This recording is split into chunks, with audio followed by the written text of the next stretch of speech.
ഇന്നേക്ക് 28 വർഷം മുൻപാണ് കാമുകൻ തോതി അൽഫയാദിനും സെക്യൂരിറ്റീസിനുമൊപ്പം പോയിക്കൊണ്ടിരുന്ന ബെൻസ് കാർ ഒരു അണ്ടർപാസിന്റെ തൂണിലിടിച്ചു കയറി ഡയാന രാജകുമാരി കൊല്ലപ്പെടുന്നത്. വെയിൽസിന്റെ രാജകുമാരിയായിരുന്നു ഡയാന. ഇന്ന് ജീവിച്ചിരുന്നു എങ്കിൽ 64 വയസ്സ് പ്രായമുണ്ടാകുമായിരുന്നു ഡയാനയ്ക്ക്. മക്കൾ ഹാരിക്കും വില്യത്തിനും അമ്മയായി, അവരുടെ പേരക്കുട്ടികൾക്ക് അമ്മൂമ്മയായി അവർ ഇന്ന് സന്നദ്ധ സേവനങ്ങളിൽ സജീവമായി സോഷ്യൽ മീഡിയയിലൊക്കെ നിറഞ്ഞു നിന്നാനേ ജീവിച്ചിരുന്നെങ്കിൽ. മരിച്ചിട്ട് 28 വർഷം കഴിഞ്ഞു എങ്കിലും ജനഹൃദയങ്ങളിൽ ഇന്നും ഡയാന ജീവിച്ചിരിക്കുന്നു. 1961 ജൂലൈ 1 ഡയാന ജനിച്ചു. ആൺകുട്ടിയെ പ്രതീക്ഷിച്ചിരുന്നപ്പോഴാണ് പെൺകുട്ടി ജനിച്ചത്. വൈകാതെ കുടുംബത്തിൽ കലഹമായി. അതവസാനിക്കുന്നത് മാതാപിതാക്കളുടെ വേർപിരിയലിലൂടെയാണ്. അന്ന് ഡയാനയ്ക്ക് പ്രായം 7 വയസ്സ്. ഡയാന ജനിച്ച സ്പെൻസർ കുടുംബത്തിന് പണ്ടുമുതലേ ബ്രിട്ടന്റെ രാജകുടുംബവുമായി അടുത്ത ബന്ധമുണ്ട്. ചാൾസിനെ ആദ്യമായി കാണുമ്പോൾ ഡയാനയ്ക്ക് പ്രായം 16 വയസ്സായിരുന്നു. ലവ് അറ്റ് ഫസ്റ്റ് സൈറ്റ് എന്ന് പറയുന്നത് പോലെ ആദ്യ കാഴ്ചയിൽ രണ്ടുപേരും പ്രണയത്തിലായി. ഡയാനയ്ക്ക് 19 വയസ്സുള്ളപ്പോൾ ചാൾസുമായുള്ള വിവാഹം ഉറപ്പിച്ചു. വിവാഹ സമയത്ത് ഒരുപാട് എതിർപ്പുണ്ടായിരുന്നു. കാരണം അവർ തമ്മിൽ 13 വയസ്സ് ഡിഫറൻസ് ഉണ്ടായിരുന്നു. അടുത്തത് ചാൾസിന്റെ സ്വഭാവം. നിരവധി സ്ത്രീകളുമായി ചാൾസ് ബന്ധം പുലർത്തിയിരുന്നു. ബ്രിട്ടന്റെ കുതിരപ്പടയുടെ ഓഫീസർ പാർക്കർ ബൗൾസിന്റെ ഭാര്യയായ കമീലയുമായുള്ള ബന്ധം പരസ്യമായ രഹസ്യമായിരുന്നു. ഡയാന ഈ കഥകൾക്കൊന്നും ചെവി കൊടുത്തില്ല.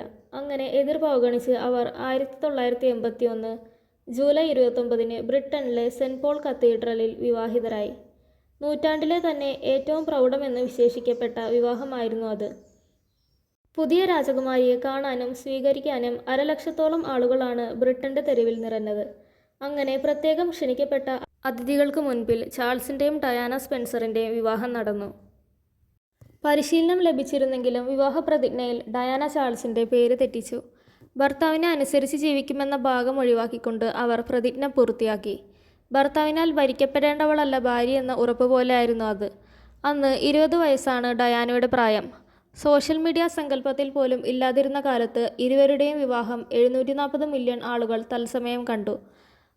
200 വർഷത്തെ ചരിത്രത്തിലാദ്യമായി ടൈംസ് ഓഫ് ലണ്ടൻ വിവാഹം പ്രമാണിച്ച് ഒരു കളർ സപ്ലിമെന്റ് ഇറക്കി. നൂറ്റാണ്ടിലെ വിവാഹമെന്ന് അത് വാഴ്ത്തപ്പെട്ടു. 14-ാം നൂറ്റാണ്ട് മുതൽ നിലവിലുണ്ടായിരുന്ന പ്രിൻസസ് ഓഫ് വെയിൽസ് എന്ന രാജകീയ പദവിയിലേക്കായിരുന്നു ഡയാന എത്തിയത്. എന്നാൽ ഡയാനയെ കാത്തിരുന്നത് അത്ര സുഖകരമായ ജീവിതമായിരുന്നില്ല. കമീലയുമായുള്ള അടുപ്പം തന്നെയായിരുന്നു കാരണം. ചാൾസിനും ഡയാനയ്ക്കും ഇടയിൽ കമീല എന്നും ഒരു പ്രശ്നമായിരുന്നു.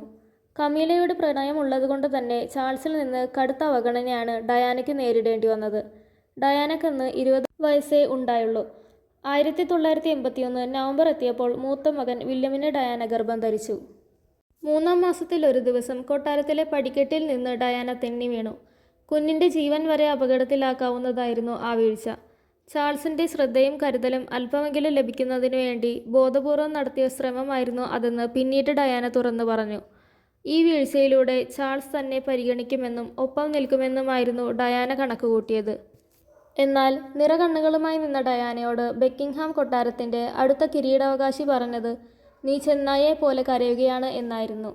മൂത്ത മകൻ വില്യമിന്റെ ജനനത്തിന് ശേഷം ലോകം ആരാധിക്കുന്ന രാജകുമാരി കടുത്ത വിഷാദരോഗിയായി. കൊട്ടാരവും ഭർത്താവും തന്നെ കേൾക്കാത്തത് ഡയാനയെ കൂടുതൽ തളർത്തി. ആശ്വാസം കണ്ടെത്താൻ അവർ സ്വയം മുറിവേൽപ്പിച്ചു. ലോകം രാജകുമാരിയുടെ സൗന്ദര്യത്തെയും ഭാഗ്യത്തെയും പുകഴ്ത്തുമ്പോൾ ഡയാന മനോവേദന മറക്കാൻ ബ്ലേഡ് ഉപയോഗിച്ച് കൈകളിലും കാലുകളിലും വയറിലുമൊക്കെ മുറിവുകളുണ്ടാക്കി.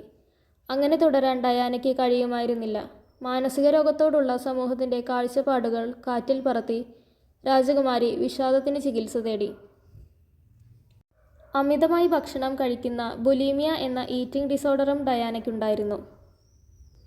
1984 ചാൾസ് ഡയാന ദമ്പതിമാരുടെ രണ്ടാമത്തെ മകൻ ഹാരിയുടെ ജനനം. ഹാരി ജനിക്കുന്നതിന് മുൻപുള്ള കുറച്ചു മാസങ്ങൾ മാത്രമാണ് 15 വർഷത്തെ ദാമ്പത്യത്തിൽ താൻ ആകെ സന്തോഷിച്ചതെന്ന് ഡയാന പറഞ്ഞിട്ടുണ്ട്. പക്ഷേ ഹാരിയുടെ ജനനത്തോടെ ചാൾസിന്റെയും കമീലയുടെയും ബന്ധം കൂടുതൽ ദൃഢമായി. കമീലയുമൊത്ത് ചാൾസ് പുറത്ത് ഉല്ലസിക്കുമ്പോൾ ഡയാന കൊട്ടാരത്തിനുള്ളിൽ ഏകയായി. ചാൾസിനെ കുറിച്ചുള്ള അന്വേഷണങ്ങൾക്കെല്ലാം രാജകുമാരിക്ക് പരിചാരകരിൽ നിന്ന് ലഭിച്ച മറുപടികൾ എല്ലാം കള്ളങ്ങളായിരുന്നു. ചാൾസിന്റെ ബന്ധം ഒളിപ്പിക്കാൻ കൊട്ടാരത്തിലെ പരിചാരകരും കൂട്ടുനിന്നു. വൈകാതെ ഡയാനയ്ക്ക് കാര്യങ്ങൾ വ്യക്തമായി. രാജ്ഞിക്ക് മുമ്പിൽ പരാതിയുമായി എത്തിയ രാജകുമാരിക്ക് അവിടെയും നിരാശയായിരുന്നു ഫലം. ചാൾസുമായുള്ള കമീലയുടെ ബന്ധത്തിന് ഭർത്താവും കുതിരപ്പടയിലെ ഓഫീസറുമായ പാർക്കർ ബൗൾസിന്റെ മൗനസമ്മതമുണ്ടായിരുന്നതായി റിപ്പോർട്ടുകളുണ്ട്.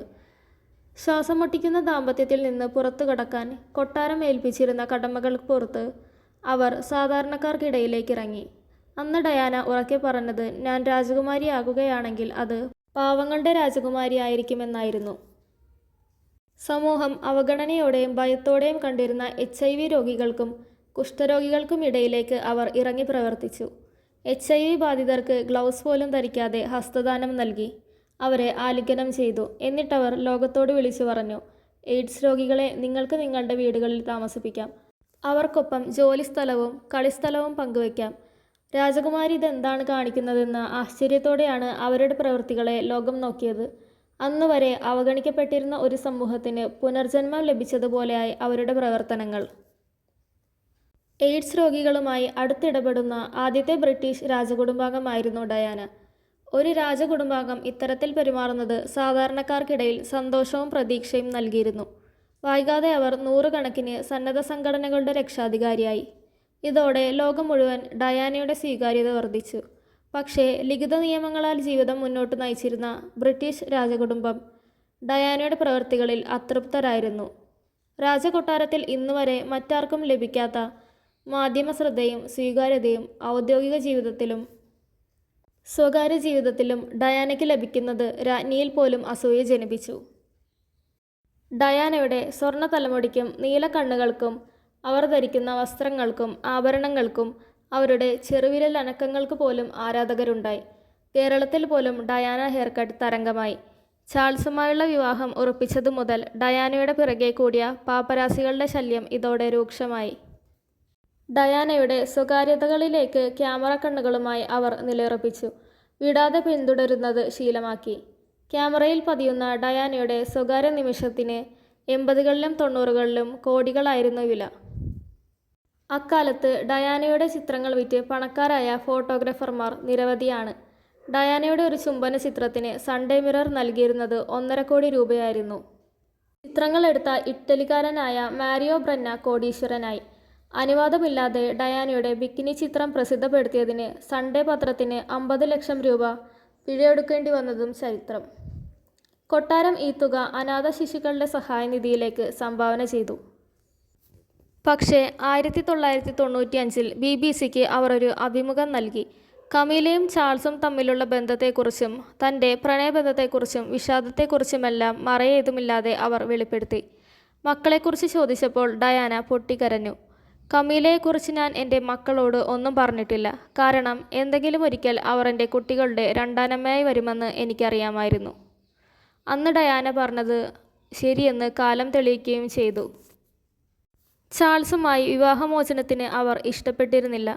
ചാൾസ് വിളിച്ചാൽ വീണ്ടും ഒരുമിക്കുമെന്ന സൂചനയും അന്നവർ നൽകി. രാജ്ഞിയുടെ അനുവാദമില്ലാതെ നൽകിയ അഭിമുഖം വിവാദമാകുകയും കൊട്ടാരം പ്രതിക്കൂട്ടിലാകുകയും ചെയ്തതോടെ ചാൾസിൻ്റെ പിതാവ് ഫിലിപ്പ് രാജാവ് ഡയാനയെ കൊട്ടാരത്തിലേക്ക് വിളിപ്പിച്ചു. നിയമപരമായ വിവാഹമോചനം ആവശ്യപ്പെട്ടു.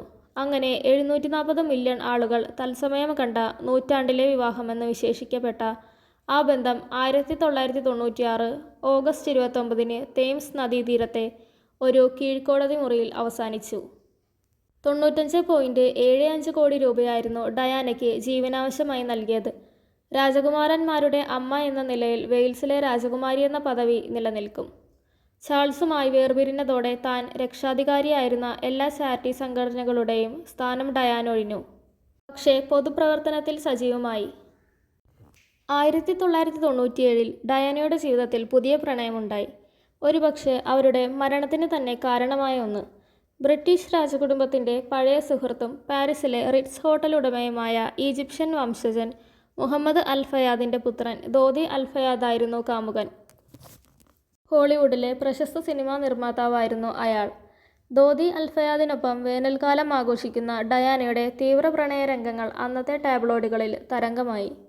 ഇരുവരും ചുംബിക്കുന്നതിൻ്റെയും ബാത്തിങ് സ്യൂട്ടിൽ പ്രണയം പങ്കിടുന്നതിൻ്റെയും ഫോട്ടോകൾ നിരത്തി ടാബ്ലോയിഡുകൾ കച്ചവടം ഇരട്ടിയാക്കി. ഡയാനയുടെ പിതാവിൻ്റെ അടുത്ത സുഹൃത്തു കൂടിയായിരുന്നു മുഹമ്മദ് അൽ ഫയാദ്.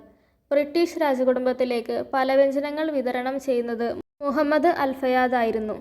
ഡയാനയുടെ പിതാവിൻ്റെ മരണത്തോടെ അയാൾ ഡയാനയുമായി കൂടുതൽ അടുത്തു. ഡയാനയെക്കൊണ്ട് ദോദിയെ വിവാഹം കഴിപ്പിക്കുക എന്നത് മുഹമ്മദിൻ്റെ സ്വപ്നമാണെന്ന് മാധ്യമങ്ങൾ എഴുതി. അതിന് പിന്നിൽ മറ്റൊരു കാരണം കൂടിയുണ്ട്. ആഫ്രിക്കക്കാരനായ മുസ്ലിം എന്ന നിലയിൽ ബ്രിട്ടീഷ് സമൂഹം തന്നെ താഴ്ത്തിക്കെട്ടാൻ ശ്രമിച്ചെന്ന് വിശ്വസിച്ചിരുന്നു മുഹമ്മദ് അൽ ഫയാദ്. തൻ്റെ മകൻ ഡയാനയെ വിവാഹം കഴിക്കുന്നതിലൂടെ ഈ അവസ്ഥയ്ക്ക് മാറ്റം വരും എന്ന് അയാൾ ചിന്തിച്ചു. അതുകൊണ്ട് തന്നെ മകൻ്റെ പ്രണയത്തിന് അൽ ഫയാദ് പൂർണ്ണ പിന്തുണ നൽകി. ഡയാനയുടെ ഏറ്റവും പ്രിയപ്പെട്ട ഇടങ്ങളിലൊന്നാണ് പാരീസ്.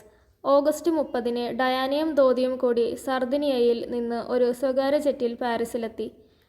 ലണ്ടനിലേക്ക് പോകുന്നതിനിടയിൽ ഇരുവരും പാരീസിലിറങ്ങിയതായിരുന്നു. പാരീസിലെ ഒന്നിച്ച് ചിലവഴിക്കുന്ന മനോഹര സായാഹ്നമായിരുന്നു ഇരുവരുടെയും മനസ്സിൽ. ഈഫൽ ഗോപുരത്തിന് തൊട്ടടുത്തുള്ള അൽ ഫയാദിൻ്റെ ഉടമസ്ഥതയിലുള്ള റിറ്റ്സ് ഹോട്ടലായിരുന്നു താമസിക്കാനായി തിരഞ്ഞെടുത്തത്. ഡയാനയും ധോതിയും എത്തിയെന്ന രഹസ്യവിവരം ലഭിച്ചതോടെ പാപ്പരാസികൾ ഹോട്ടലിന് ചുറ്റും തമ്പടിച്ചു.